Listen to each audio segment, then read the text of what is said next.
I acknowledge my survival based on this very moment. I acknowledge my survival based on, if you ask me at that time, if I'm breathing in that moment, I have survived, and I've learned over the years and with my experience that that's all that matters.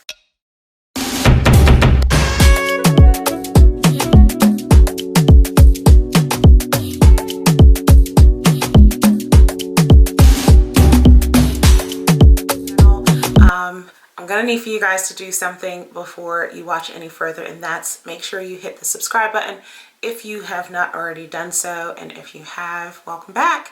Thank you for sticking around, and more especially thank you for tuning back in to this particular series. I did not know that I was pregnant. Now, if you have not seen this video, go ahead and watch that first, and it'll give you a, I'm sorry guys, I'm actually on the floor right now because that's where I want to be. So I wanted to talk to you guys today about one of the questions that has come up from friends, family, people within the breast cancer community about my pregnancy as it relates to having been in menopause.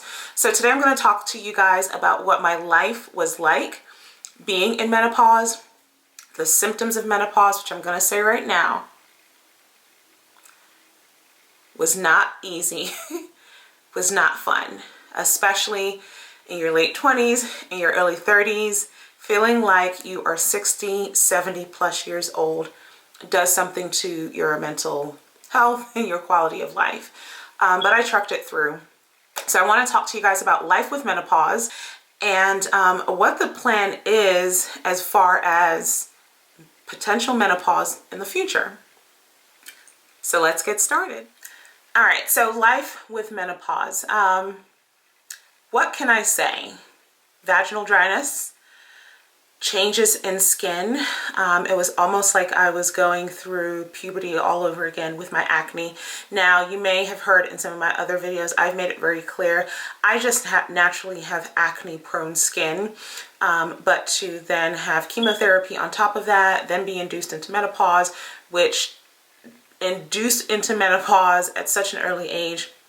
Really, no matter what age you're going through menopause, your hormones are out of whack. But to be induced into it at such an early age, it really had an additional impact on my skin. So I really struggled with acne. I still do. Belly fat, hot flashes. Whew. I mean, there was so many side effects. Oh, bone pain, so brittle bone, muscle aches, trouble sleeping. I mean, my sleep would be consistent for about a month, and then for like 2-3 weeks, I would wake up multiple times during the night, fatigue, feeling tired. I used to fight fatigue so much, and it's so interesting because at the same time, I also have a lot of energy. And I think that was more of a mental thing where I worked really hard at manifesting a desire to have energy, but my body didn't really align with that. But I was able to push through. So the fatigue, issues with sleeping, like I said, the joint pain, headaches, sometimes I'd have swelling in my hands. There was a time where I had swelling in just one finger to the point where that finger blew up so much I couldn't even wear my rings or my ring or anything on that finger. Some of these symptoms that I was experiencing weren't just from being in menopause, but it also was from the side effects of like the chemotherapy, the exemestane medication, times the Lupron that I was on to lower my estrogen. Now, the reason that I was on these medications, so Lupron times exemestane 25 milligrams every day, and then the Lupron it used to be a shot that I would get every month now, and then it shifted to every 3 months. What that does is it lowers the estrogen in my body. Oh, let me add, hair growing in places you don't want it to grow, right? So you have less estrogen as a woman in your body. And we all know, at least I hope we all know, what happens when you're not producing as much estrogen. The reason it's important to lower the estrogen within my body is because the type of cancer that I had was fueled by estrogen. As women, what do we naturally produce? Estrogen. And if I have to be honest, there were many a days where I was able to get through those symptoms. There were days where I was just like, you know what it is, this is my life. And there were days where I had to completely pretend like I was okay, just to be able to make it through another work day, just to be able to not have to answer questions of why aren't you strong today, just to be able to run my business, to be able to be there for others, and just really just live, right? All of the muscle aches and the bone pain and the hot, oh my gosh, those hot flashes. It literally feels like someone has lit a lighter like to my organs from the inside out, and I feel like I'm on fire. Just picture that. I could go through a hot flash multiple times a day. I could go a couple of days without a hot flash, and then when it hits hard. So again, going back to the fact that I'm 7 months pregnant, I didn't know that I was pregnant until my second trimester. I had decided, because of those symptoms, I needed a break. I made the decision. Of course, I talked to my husband about it. Kids is something that we have wanted. A child is something that we have always wanted. And I remember experiencing a panic attack once where I literally thought I was dying. And I don't know if I've talked about that in another video, but I experienced a panic attack once where I literally thought like I was like in the process of dying. And I'm so glad that my husband was home that night, because I was like choking to the point where I thought I was like, again, I thought I was dying.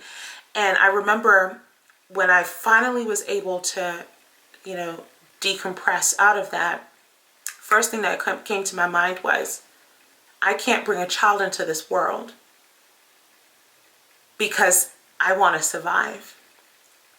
And yes, I want to survive, but I want to experience bringing a child into this world. And if I do choose to bring a child into this world, I'm putting myself at risk for not surviving.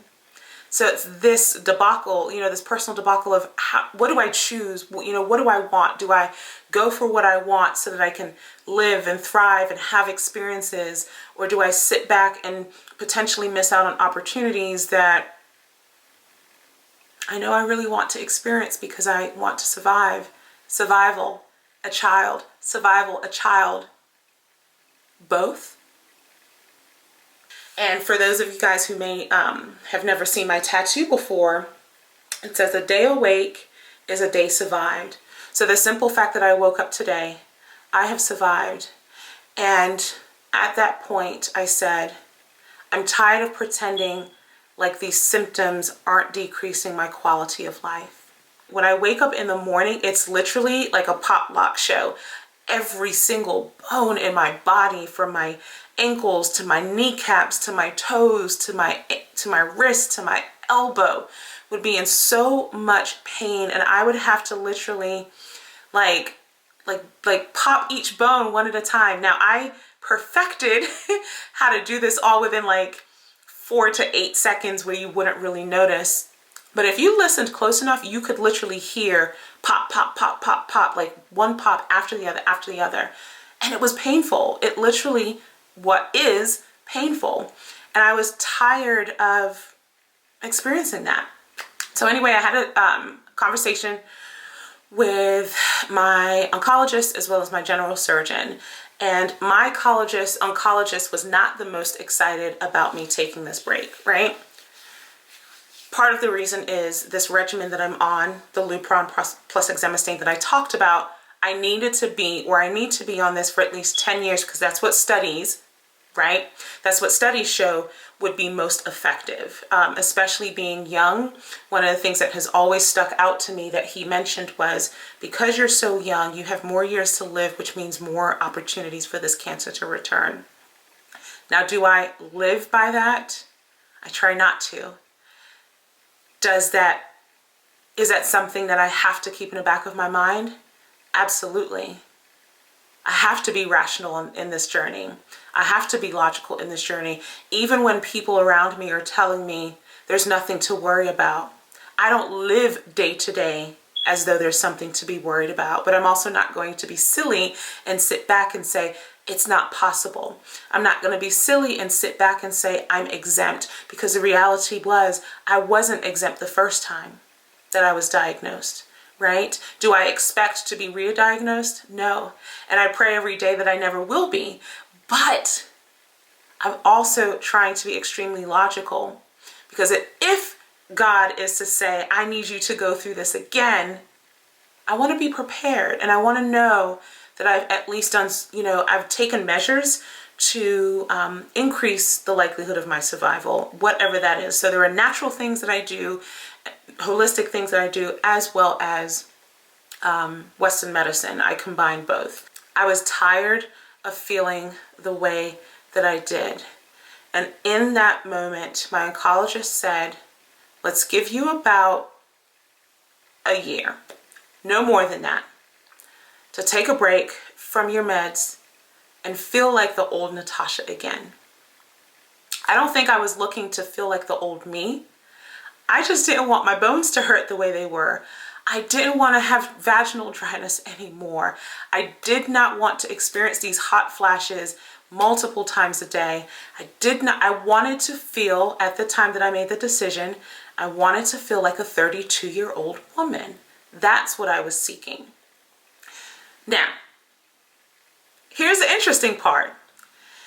If my cycle was to return, he did have a discussion with me and said, if your cycle is to return, because it's not guaranteed, right? Remember, I was on chemotherapy, induced into menopause. So we're talking about 2.5 years at this point, going on 3 years. If your cycle is to return, and you have enough time between that and getting back on your regimen to try for a child, so be it. I'm going to sit here today now and say my husband and I had not, we understood what was being said, but we were just waiting for my menstrual cycle to come back. That's all. Like, we weren't actively saying, oh, we're going to have a pregnancy test soon. We're going to have a pregnancy test soon. We're going to have a pregnant. Like, we weren't on that step, if that makes sense. All we were literally waiting for is for me to even have a menstrual cycle, if it was going to come back. And guys, till this very day, I haven't had a menstrual cycle. My last menstrual cycle was March 2017. So to find out that I was pregnant while I'm still waiting to simply have a menstrual cycle was amazing. Now, that's not to say that science is definitive, right? That's not to say that just because I didn't have a menstrual cycle, it's impossible to have a child. But God knows I wasn't thinking about that.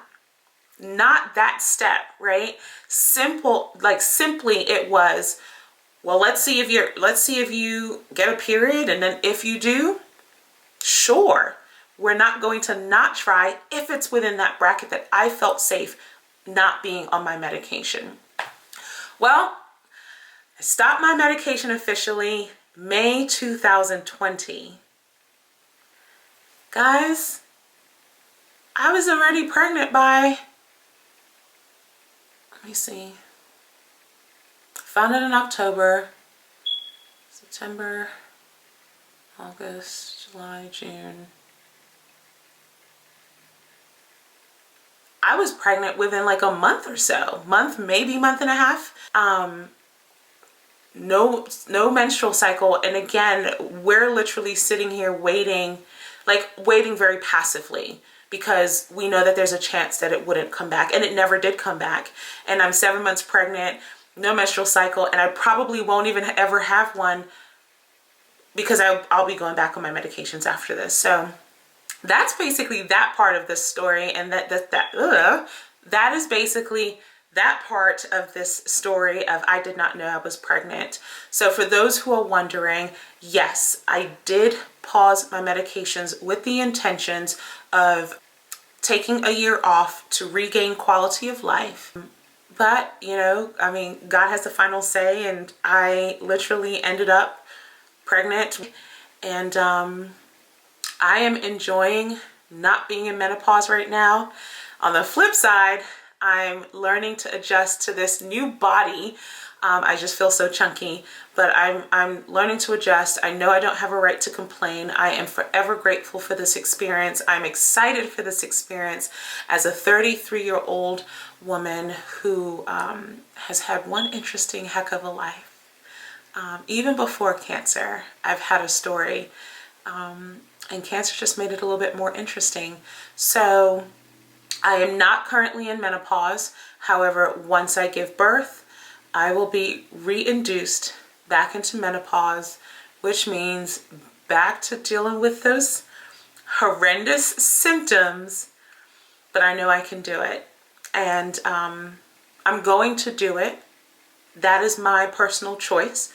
I'm going to do it because I want to be around for my son as long as possible. And if that's one way of trying to be here for my son as long as possible, then that's what I'm going to do. Natty B After Cancer. Don't forget to hit the like button. Don't forget to subscribe. Don't forget to hit that notification bell so you don't miss the next video. And yeah, till next time.